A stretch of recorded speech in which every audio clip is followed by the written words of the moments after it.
بسم الله الرحمن الرحيم السلام عليكم ورحمة الله تعالى وبركاته هبين وناكسن داوديال كنا سو دhowaada mar kale barnaamijkii caafimaadka oo toddobaad walba oo kale aad ka daawataan telefishinka Somali Cable wuxuu iminkaasi toos idin kaaga iimaanaya barnaamijka xarunta Dr. Ali Mucu Aweys oo ku leeyahay xaafadda Soomaalidu ee degtay Isli waxaana lagu magacaabaa International Health Center oo kale toddobaad walba waxaana ay nagala qayb galay barnaamijka dhakhtarka caanka Dr. Ali Mucu Aweys oo ku takhasusay cudurrada guud gaar ahaan cudurrada uurka jirta dhakhtarka oo ka soo shaqeeyay wadamada Ingiriiska iyo Jarmalka wuxuu ka howlgalaa International Health Center isbitaalka lagu magacaabo oo ku leeyahay xaafadda Soomaalidu ee degtay Isli ka soo horjeedka Hotel Moonlight wadada 12aad barnaamijka caawa hadii bakaraal noqdo waxaan uga hadlaynaa dhiikarka Dr. Ali Mucu Aweys ayaana dadweynaha Soomaaliyeed tala caafimaad ka siin doona balse intaan u guda gelin barnaamijka doctor ku soo dhow bismillaahir rahmaanir rahiim Abdullahi aadi aad baan kugu mahad celinayaa waxaan rabaa inaan halkaan aan ugu mahad celiyo Somali Cable shaqaalaheedii oo dhan meel kasta ay joogaan iyo madaxdeediiba waxaan leeyahay aad iyo aad baad u mahadsantihiin fursadan wanaagsan aan tala dhakhtar ummadda Soomaaliyeed aan ku siin karno marka xigta waxaan rabaa Abdullahi oo Soomaali meel kasta ay joogto ummadda Soomaaliyeed qaasatan reer Kenya aan waqti xaadir aan la joogo inaan iraahdo salaamu calaykum waraxmatullaahi wabarakaatuh وعليكم السلام ورحمة الله تعالى وبركاته هذه ما سنتهي مر البطلة عافمات أسيسات دوينها الصومالية إنك دعونا تلفزيون كصومالي كابل دعوة ديال وحنا نحسوسين هنا إن إسبيتال كإنترناشنال هيل سنتا وشغالين دونا في لواتن كساعدات إذا لو سو كردية قلبية كالدوان أو إسبيتال كلوجه والجري دونا تضباطي soo socda ayuuna shaqeyn doona hadii bakaraal noqdo waxaana lagu soo kordhiyay qalabyo laga keenay wadamada Jarmalka waxaan idinku soo dhaweynaynaa qadar adeega bulshada oo ku saabsan xarunta International Health Center oo ku taala xaafadda Soomaalidu ee degtay Isli ka soo horjeedka Hotel Moonlight wadada 12aad ama iminka waxaad kala xiriiri kartaan telefoonka shaashada idinkaaga muuqda bishaaro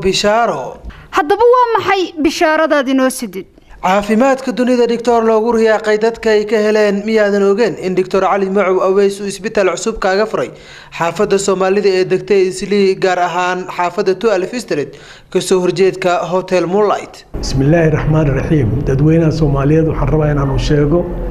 sanadkan cusub wixii ka bacday in laga helayo Isli xaafadda 12 Street Moonlight Hotel ka horjeedkiisa ninkii danaynayo meeshaas ayuu igu soo booqan karaa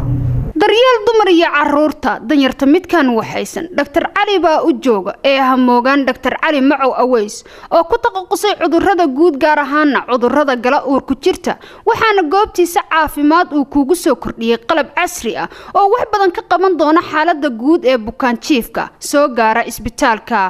Dr. Ali Mucu Aweys Dr. Ali Mucu Aweys oo ka soo shaqeeyay isbitaalo badan oo ku yaala qaaradda Yurub gaar ahaan Jarmalka iyo Ingiriiska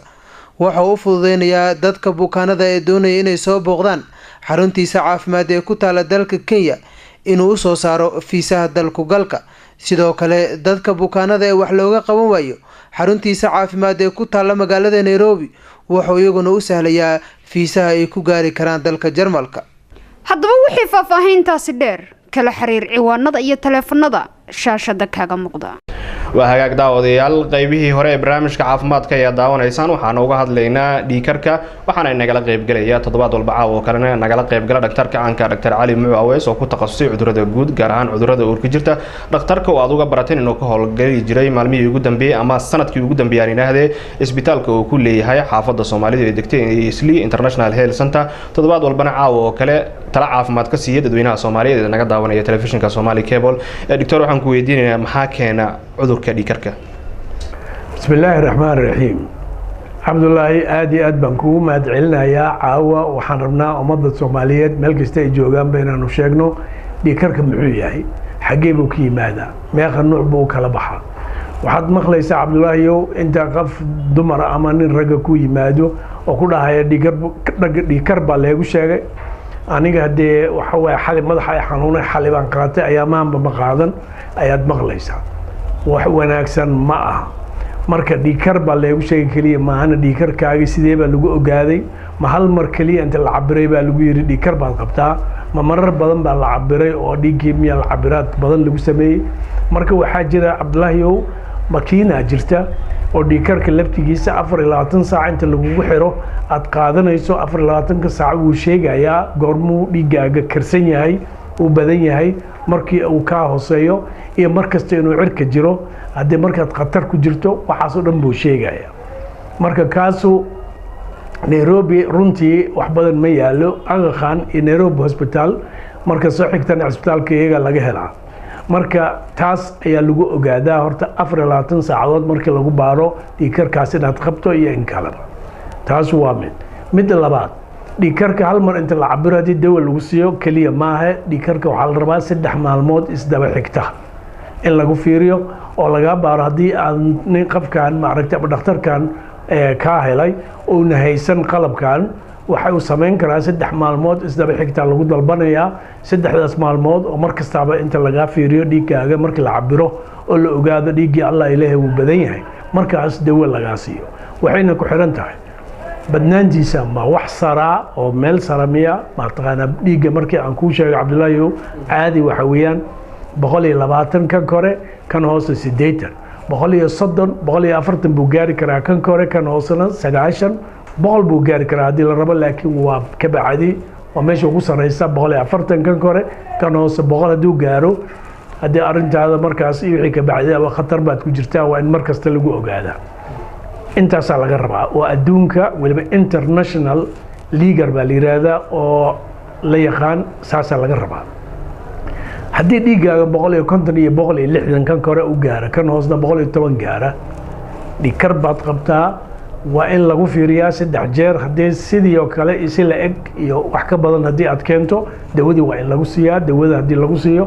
waa in aan qaadataa si fiican qaar waxaa jira Cabdullaahi 240 qaba oo isaga socda aanan ogeynba boqolkiiba 80% ummadda Soomaaliyeed waliba maba ka warqabaan dhiigkar inay qabaan oo isaga socdaan markuu ku dhufto oo stroke ku rida oo afkii ka qalloocdo iyo dhinac dhan ay beelaan ayaa la gartaa iyo markii kaliyaha uu ku dhufto kaliyaha markii eberka dhigaan ayaa la gartaa ama markuu wadnaha ku dhufto oo luga barar iyo balaayo uu keeno ayaa leeyahay war bal qofkan wadnaha laga hayaa ama kaliyaha laga hayaa loo geeyo kaliyihii shaqadii bay gabeen dhiigkar ayaa ku hayay lama socodid ma ogi baa lagu leeyahay taas ayaa ugu badan marka dhiigkarkaas aad arkayso boqolkiiba 80% way isaga socdaan oo ma gartaan marka aan dib aan u soo noqdo dhiigkarka sidee baa lagu gartaa horta hore asalkiisba garashadiisa waxa weeyaan habeenkii aadan ka seexan karin oo soo kacayso uu soo kicinaya mar kastaaba markuu karo maskaxdu ku furayaa barashar xoog badan waad soo kacaysaa waxaad u soo kacdayna ma garanaysid markaasaad bilaabaysaa inaad gadgadoonto ma seexanaysid walwal baa ku soo galaya hal nooc oo lagu gartaa marka xigta waxaa lagu gartaa madax xanuun badan fara badan oo mar walbaaba aad kaniinaan laqaayaa kaniinka isii baalka isii painkillerka isii painkiller haddii laftigiisa waa dhib kale oo markii saddexaad wuxuu keenayaa neeftuur buu keenayaa iyo waxyaalo la mid ah ayuu keenayaa marka dhiigkarka haddii aad aragto waa cudur runtii aad u fudud dawadiisa laakiin aad u adag hadduu dhibaato ku geysto dhibaato badanna ku geysan karo sida kaliyaha uu ka baabi'inaya wadnuhu ka baabi'inaya indhihii buu ka haleynaya maskaxdu ka haleynaya adigii cunugaaga ku hortaagan ma garan karaysid saas ayaa dhacaysa marka ugu dambaysa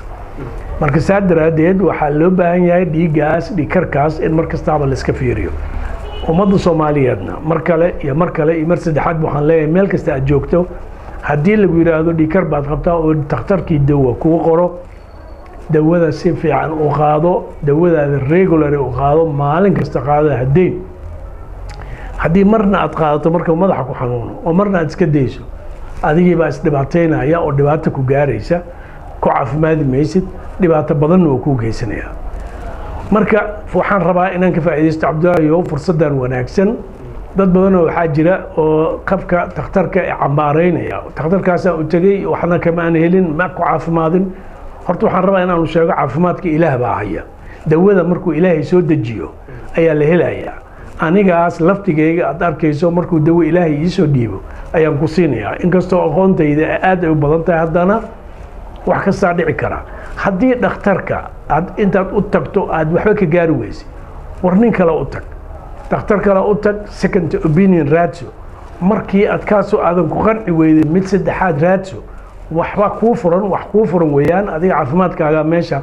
uu ku socdaa maaha inaad dhakhtarka cabaarayso aad tiraahdo aniga cudurkaasuu iga sheegay waxna igama qabanin kaasuu ii sameeyey kanbuu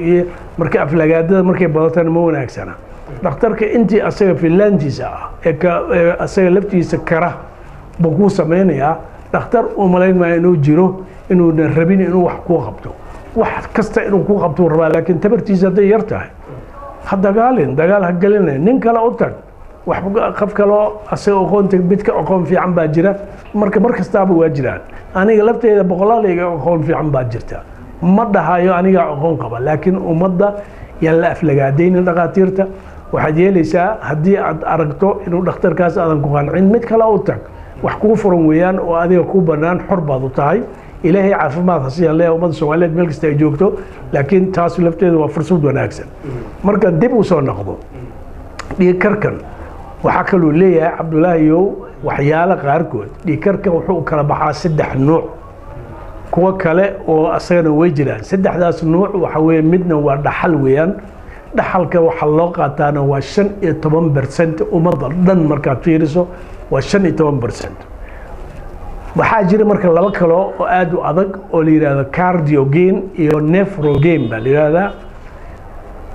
nusna wuxuu ka yimaadaa wadnaha haddii lagaa qabto wadnaha haddii lagaa hayo nuska kalena wuxuu ka imaanayaa keliyaha haddii lagaa qabto keliyaha markaad fiiriso haddaad la'dahay dhiikar baa ku imaanaya dhiikar haddaad qabto dawadii si fiican aad u qaadanna keliyo baabinaya waa wax iswata haddii dhiikar aad qabto oo dawada si fiican aad u qaadan wadnaha dhibaataa gaaraya haddii laakiin wadnaha lagaa hayo oo dawadaada si fiican aad u qaadanin dhiikar baa ku imaanaya marka wixii waa wax isku xiran iswata haddii kan aad iska celiso kan kale ku imaan maayo haddii laakiin kan intaad aad iska celinin aad isku sii dayso kanna wuu ku imaanaya kan kalena wuu ku imaanaya marka waxaa kaloo jira Cabdulaahiyow cudur ma aragtay weliba dadka yaryar u badan xataa dadka waaweyn ku dhaca weliba dhulka aniga aan hadda ka imid oo qabowga badan oo barafka da'aya dhul xanuun badan tonsilite baa la yiraahdaa dhul xanuunkaas u badan haddii mar kastaaba uu ku yimaado aadan iska daweyn oo mar kasta ku yimaado aadan iska daweyn waxaa imaanaya wax la yiraahdo cudur la yiraahdo ma aragtay streptococcus viridans cudur la dhaha ayaa sameynaya oo sameynaya wadnaha cillad gaarsiinaya keliyana cillad buu gaarsiinaya minimal change glomerulonephritis wax la yiraahdo ayaa imaanaya oo keliyaha ku dhacaya markuu ku dhaco dhiigaaga hore uu ka karaya waxaad arkaysaa nin 18 sano ku jiro ama 20 sano ku jiro oo dhiigga ku karsan kaas ayuu ka imaanaya marka Cabdulaahi saad arkaysa dhiigkarka wax fudud ma aha aad u mahadsantahay waxaan rajeynayaa taladaada caafimaad inay qaadan doonaan dadweynaha Soomaaliyeed ee naga daawanaya Somali Cable sidoo kale waxaad sheegtay dhaxalka in uu ka yimaado kale midka dhaxalka iyo midka caadiga ee qofka ku dhaca keeba saameyn badan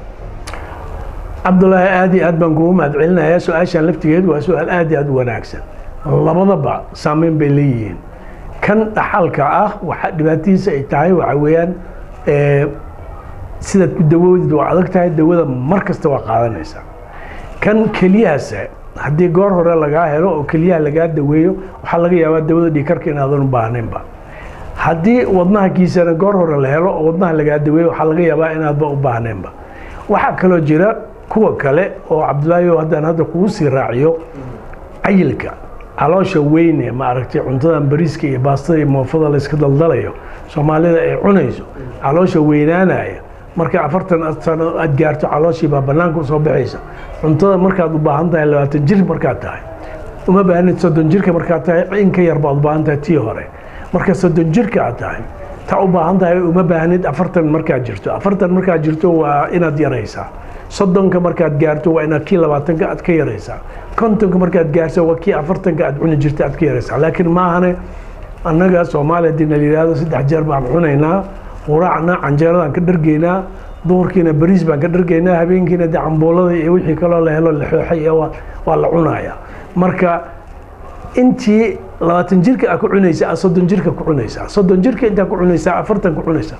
طبعا hadee calool weyn baa ka imaanaysa iyo adiga dhan baa bararaya hadee balaaya ku fuulaysa marka cayilkaas laftigiisa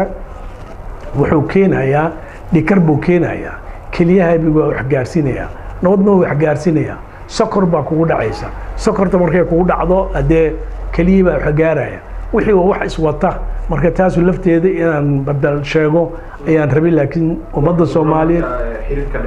cudurradaas oo dhiigkarka waxa xiriirka ka dhaxeeya waxa kale oo aan rabaa inaan kuu sheego xataa cholesterolka wax la yiraahdo laftigiisa markuu bato xididkiiba uu xirxirayaa wataan ka hadalay mataqaanaa cholesterolka wuxuu yahay xididku uu xiraya xididka markuu xiro barasharkiiba kacaya markuu kaco hadda dhiigkarkiiba ku imaanaya waliba cholesterolka dhiigkar meesha uu xiro waxa ugu badan wadnaha iyo kaliyaha ayuu xirxiraya waliba qaarkood kaliyihii baa joogsanaya maba shaqeynayaanba marka waxay noqonaysaa dialysis wax la yiraahdo ama kaadida in la mayro gacanta in laga mayro inay noqoto doctor sidoo kale maxay tahay sababta ay ugu fududahay hooyada uurka leh in dhiigkar uu ku dhaco subxaanallah cabdullaahi cajiib weeyaan su-aashan laftigeed waa soo daba socday laakiin adiga iga soo hormaray waxaa jira hadda sidaan hadda sheegay waa tii aan kuu sheegay marka bariiska iyo baastada laga dhergo inay caloosha soo weynaato marka qafkan ee uurka leh markay caloosha soo weynaato markay dadka waxay u badan yihiin waliba annaga Soomaaliyeed aanu nahay markii qafka uurka ay leedahay waa la baaninayaa balaayaa lagu shubayaa khatar weeyaan baanadaas wax wanaagsan ma aha markii cuntada ay la siiyo cunto fiican ay cunto ay marka way cayilaysaa cunugiina uu ku cayilayaa cunugaas markuu ku cayilo oo calooshii weynaato ayaa waxa imaanaya sokor imaanaysa horta kaadida waxa laga fiican soo baxaysa maaragtay wax la yiraahdo protein wax la yiraahdo dhiig baa ka soo baxaya kaadida sokor baa imaanaysa markaas waxay bilaabaysaa barasharka inuu kaco haddii intaas weli loo bixin waxay bilaabaysaa in ay jarayso oo qalal wax camal inuu ku dhaco eclampsia baa la yiraahdaa eclampsigaas hadduu yimaado waa khatar cunugii iyo ayada isku dhamaan kara stroke baa ku dhici kara marka waa in mar kastaba la iska feejignaadaa 6 bilood markii ay tahay hooyada ayay khatar u tahay 6 bilood 7 bilood 8 bilood markaas ay khatar u tahay inuu ku dhaco eclampsiga oo dhiigkarkana u yimaado oo sokorna u timaado aad iyo aad mahadsan tahay doctor dib ayaan kuugu soo laaban doonaa daawadayaal weli waxaad naga daawanaysaan barnaamijka caafimaadka oo toddobaad walba caawa oo kale idinkaga yimaada telefishinka Somali Cable si gaar ah magaalada Nairobi waxaan uga hadlaynaa caawa dhiigkarka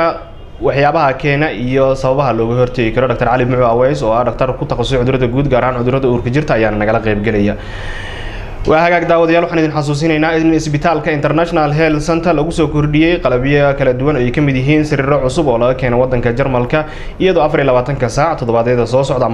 maalmaha soo socda aan iraahdee la furi doono isbitaalkuna uu shaqeyn doono 24 saac Dr. Cali Macow Aweys ayaana mar walba diyaar ku ah in uu caafimaadkooda kula dadaalo dadweynaha Soomaaliyeed ee soo gaara isbitaalka وهاجاك داود يال qaybihii dhexe barnaamijka caafimaadka ayaa daawanaysaan waxaan idinku soo dhaweynaynaa qadar adeega bulshada oo ku saabsan International Health Center xarunta Dr. Cali Macow Aweys oo ka howlgalo aan iraahdee oo ku taala xaafadda Soomaalidu ee degtay isla ka soo horjeedka hotel Moonlight wadada 12aad ama iminka waxaad kala xiriiri kartaan taleefanka shaashada idinkaga muuqda bishaaro haddaba waa maxay bishaaradaad inoo sidid caafimaadka dunida doctor loogu riyaaqay dadka ay ka heleen miyaadan ogeen in Dr. Cali Macow Aweys uu isbitaal cusub kaaga furay xaafadda Soomaalida ee degtay isli gaar ahaan xaafadda 12 Street ka soo horjeedka hotel Moonlight bismillaahir rahmaanir rahiim dadweynaha Soomaaliyeed waxaan rabaa inaan u sheego sanadkan cusub wixii ka bacday in laga helayo isli xaafadda 12 Street Moonlight Hotel ka horjeedkiisa ninkii danaynayo meeshaas ayuu igu soo booqan karaa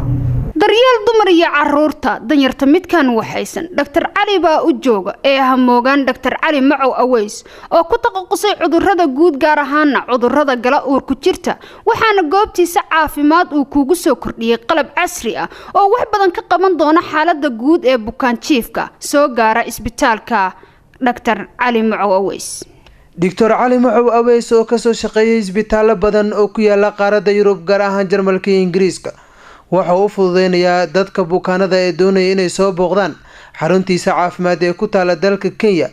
inuu u soo saaro fiisaha dalku galka sidoo kale dadka bukaanada ee wax looga qaban waayo xaruntiisa caafimaad ee ku taala magaalada Nairobi wuxuu iyaguna u sahlayaa fiisaha ay ku gaari karaan dalka Jarmalka haddaba wixii faahfaahintaasi dheer kala xiriir ciwaanada iyo taleefanada shaashada kaaga muuqda waa hagaag daawadayaal qaybihii dhexe barnaamijka caafimaadka ayaa daawanaysaan haddii qaybtii hore barnaamijka caafimaadka ay ku dhaaftay waxaan uga hadlaynaa dhiigkarka Dr. Cali Macow Aweys oo ku takhasusay cudurrada guud gaar ahaan cudurrada uurka jirta ayaana inagala qaybgelaya doctor sidoo kale waxaa jira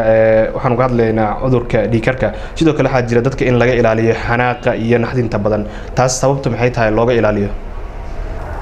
cabdullaahi su-aashan lafteeda waa su-aal cajiib ah oo aad iyo aad cajiib u ah wax jira ma aha xanaaqa layska ilaaliyo iyo wax jira ma aha laakiin beerka laysaga tumanayaa markii la leeyahay qofkaan xanaajin dhiig kar buu qabaa qofkaan mataqaanaa xanaaqa laga ilaaliyo dhiig kar buu qabaa ma jiro dawada haddaad si fiican u qaadato xanaaq ma jiro laakiin qofka markuu dhiig kar qabo oo dawo ka qaadanin oon is ogeyn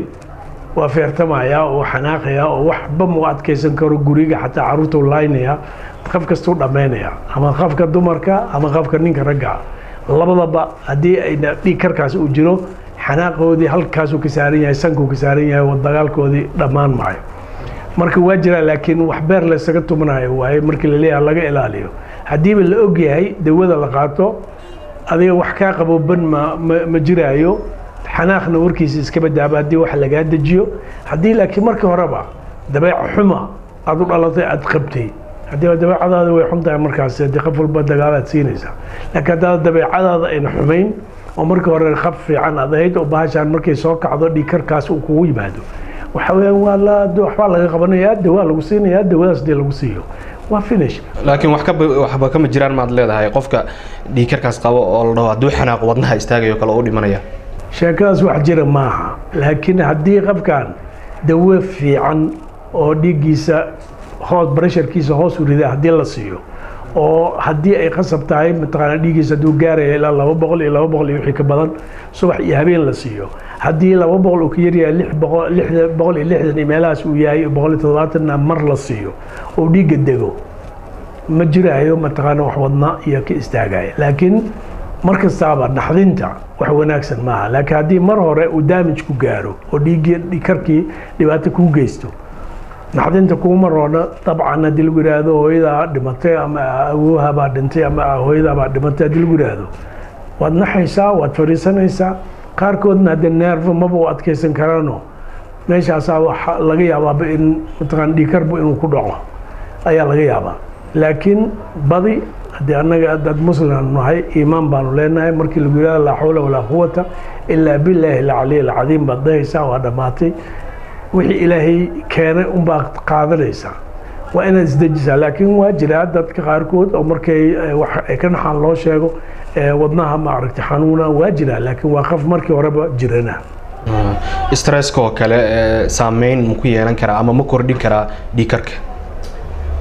cabdullaahi su-aasha lafteeda waa su-aal aad iyo aad cajiib u ah waa jiraa stresska wuu kordhiyaa wuu keeni karaa laakiin qasab ma aha stresska waxa weeyaan wuxuu keenaa se u badan ulcer wax la yidhaahdo caloosha ayuu dhibaato gaarsiiyaa stresska waa meesha ugu daran ugu dhib badan calooshuu gaarsiiyaa laakiin dhiig kar oo stress keena waa jiraa hadduu stresska kaa bato oo adiga dhibaato maaragtay familkaaga kaa qabsato oo adiga lacag la-aan kugu dhacdo oo meelaad ka baxda aweyso oo aad ku sigato inaad isdishaba waa jiraa marka weliba annaga muslimaan nahay isdilida sax ma nihin laakiin gaalada ayaa u badan waxaas sidoo kale cuntooyin gaara ma jiraan oo la siiyo qofka qaba cudurka dhiig karka cabdullaahi su-aasha lafteeda waa su-aal aad iyo aad u fiican haa waa jiraa waxaa loo baahan yahay mar hadduu qofka dhiig kar uu qabo cuntada shiilan cunta subag badan cunta saliid badan cunta cusbo badan inuu iska ilaaliyo weliba cusbada ayaa khatar ah iyo macaanka badan laftigiisa sokorta wax wanaagsan ma aha marka ninka dhiig karka cunta shiilan cunta subag badan cunta saliid badan iyo cusbada iyo sokorta kuwaas ayaa ugu khatarsan ayaa mataqaanaa kicinaya weliba cusbada haddii uu qofkaan dhiig karka qabo cusbo badan uu cuno dawo kastoo la siiyo baashiisa kor bay aadaysaa oo way kacaysaa maxaa dhacay dheh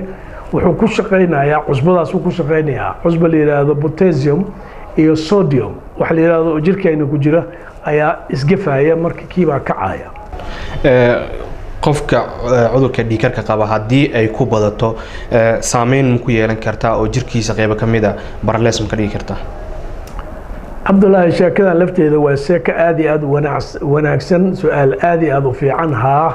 waxaa jira haddii dhiikarkaagii oo dawo fiican lagaa siinin, dawo khafiifa oo yar haddii lagu siiyo, haddii aad dawaba aad ka qaadanin oo dawaba aadan ka qaadan, waxaa imaanaya wax la yidhaha stroke. Strogaas waxaa dhiigga ka dhismaya xinjir baa ka dhismaysa, waxaa dhacay pressurkii.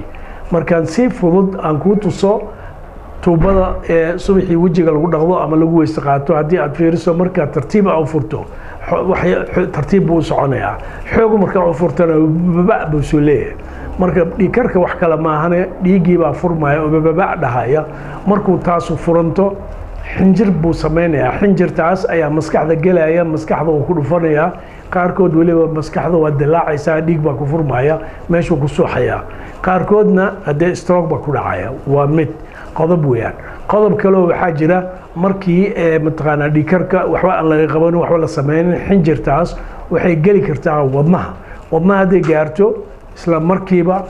waxaa kugu dhacaya mataqaanaa inuu wadnihii ku istaago, waxa leedahay heart attack inuu kugu dhaco ayaa dhici karta. marka saa daraaddeed markaad fiiriso dhiikarka wax fudud ma aha, laakiin wax ka fududna ma jiraan. dawadiisa haddii lagu siiyo wuu kaa degayaa, ammaan baad ka helaysaa ilaa abadiyan aad ka dhimato. hadduu alla nafta kuu daayo waqti badan baad ku noolaan karaysaa. laakiin haddii stroke kugu dhaco, adiga iyo familkaaga waad isku dhibtoonaysaa. haddii kelida wax uu kaa gaarsiiyo oo kaadida in la meyro ay noqoto, adiga iyo reerkaaga waa isku daalaysaa. waxaa dhacayda dialyska la sheegayo, dialyska maanta qofka wiigiiba $200 ayaa lagugu dhaqaya. marka haddii wiig kastaaba $200 laga qaato, 4 wiig $800, adaa masruuf gooni u baahanba dhaqitaankaaga. haddii keli lagu helana $20,000 waa inaad bixisaa. haddii aad meelahaas tagto ticket inta lagu jaro hindiya lagu geeyo ama adduunka lagu geeyo oo keli lagu soo gado, ayadoon welina u shaqaynaynin taadii ilaahay ku siiyey aad haysatay oo kale u shaqayn mayso. marka wax ka wanaagsan ma laha caafimaadka in lagu dadaalo oo la iska taxadaro. okay, ugu dambeyntii maxaa tala caafimaad aad u soo jeedin lahayd dadweynaha Soomaaliyeed ee naga daawanaya telefishinka Somali Cable, sideese looga hortagi karaa cudurkan dhiikarka? cabdullaahi, mar koobaad iyo mar labaad iyo mar saddexaadba waan kuu mahadcelinayaa adiga iyo Somali Cable shaqaalaheedii iyo madaxdeedii oo dhanba. marka aan iraado ummadda Soomaaliyeed meel kasta ay joogto, waxaan leeyahay war caafimaadka lagu dadaalo oo caafimaadka wax ka muhiimsan ma laha. lacag aad ku gadan kartaa caafimaad ma laha. dhiikar haddii aad isku og tahay ama aad dareento, isbaar isfiiri. annaga Yurub waxaanu samaynaa 6 bilood ama sanadkiiba mar baan u tagnaa dhakhtar. dhiigagaa la qaadayaa, waa la isbaarayaa, checking ayaa la isku samaynayaa, check up. weliba markaad 30 sano ama 35 sano aad gaarto, wixii ka bacdi ah 6 bilood waa la baaraa oo la iska baaraa, waa la isfiiriyaa, waa la is ogaadaa. marka waxaan leeyahay meel kasta aad joogto caafimaadka ku dadaal. haddii caafimaadka markii hore la garto waa fudud yahay dawadiisa, laakiin hadduu kugu dheeraado dhibaato badan ayaa kaa gaaraysa adiga iyo reerkaagii oo isku dhibtoonaysaa. marka ummadda Soomaaliyeed waxaan mar kastaba aan usoo fariisanaa telefishinka, aan u isku daynaa talo inaanu siino, inaan tusno caafimaadka macnihiisa iyo faa'iidadiisa iyo ficnaantiisa inaan sheegno. meel kasta ay joogaan waxaan leeyahay caafimaadka lagu dadaalo. aad iyo aad u mahadsan tahay. mar walba talada caafimaad oo aad siisa dadweynaha Soomaaliyeedna waan kaaga mahadcelinaynaa. daawadayaal, intaas ayaan kusoo gabagabeynaynaa barnaamijkii caafimaadka aan uga hadlaynay dhiikarka. sidoo kale waxaan idin xasuusinaynaa intaanan ka bixin barnaamijka in isbitaalka International Health Center lagu soo kordhiyey qalabyo cusub ay ka mid yihiin sariiro laga keenay waddanka Jarmalka iyo daawooyin kale. Dr. Cali Macow Aweys ayaana ka howlgeli doona 24 saac haddii ay ka raali noqdo. waa hagaag daawadayaal, intaas ayaan kusoo gabagabeynaynaa barnaamijkii caafimaadka oo toddobaad walba caawa oo kale aad ka daawataan telefishinka Somali Cable. si gaar ah wuxuu idinkaga imaadaa magaalada Nairobi. Dr. Cali Macow Aweys oo nagala qayb gala barnaamijkana aad iyo aad ugu mahadcelinaynaa. dhanka farsamada iyo kaamirada waxay ahaayeen Deeqa Sandhuub iyo Naasir Mucallim, anigu Cabdullaahi Axmed Cali idin la socodsiinay. waxaana idinku soo dhaweynaynaa qadar adeega bulshada oo ku saabsan xarunta Dr. Cali Macow Aweys International Health Center. ama iminkaba waxaad kala xiriiri kartaan taleefanka shaashada idinkaga muuqda. bishaaro bishaaro bishaaro. haddaba waa maxay bishaaradaad inoo sidid? caafimaadka dunida doctor loogu riyaaqay dadka ay ka heleen miyaadan ogeen in doctor cali macow aweys uu isbitaal cusub kaaga furay xaafadda soomaalida ee degtay islii gaar ahaan xaafadda 12 street kasoo horjeedka hotel Moonlight. bismillaahi raxmaani raxiim dadweynaha Soomaaliyeed waxaan rabaa inaan u sheego sanadkan cusub wixii ka bacday in laga helayo islii xaafadda 12 street Moonlight hotel ka horjeedkiisa ninkii danaynayo meeshaas ayuu igu soo booqan karaa. daryeel dumar iyo caruurta danyarta midkan waxaysan Dr. Cali baa u jooga ee hamoogan Dr. Cali Macow Aweys oo ku taqasusay cudurrada guud gaar ahaan cudurrada gala uurku jirta waxaana goobtiisa caafimaad uu kugu soo kordhiyay qalab casri ah oo wax badan ka qaban doona xaaladda guud ee bukaan jiifka soo gaara isbitaalka Dr. Cali Macow Aweys. Dr. Cali Macow Aweys oo kasoo shaqeeyay isbitaalo badan oo ku yaala qaaradda Yurub gaar ahaan Jarmalka iyo Ingiriiska waxa uu fududeynayaa dadka bukaanada ee doonaya inay soo booqdaan xaruntiisa caafimaad ee ku taala dalka Kenya inuu soo saaro fiisaha dalku galka sidoo kale dadka bukaanada ee wax looga qaban waayo xaruntiisa caafimaad ee ku taala magaalada Nairobi wuxuu iyaguna u sahlayaa fiisaha ay ku gaari karaan dalka Jarmalka. haddaba wixii faahfaahintaasi dheer kala xiriir ciwaanada iyo taleefanada shaashada kaaga muuqda.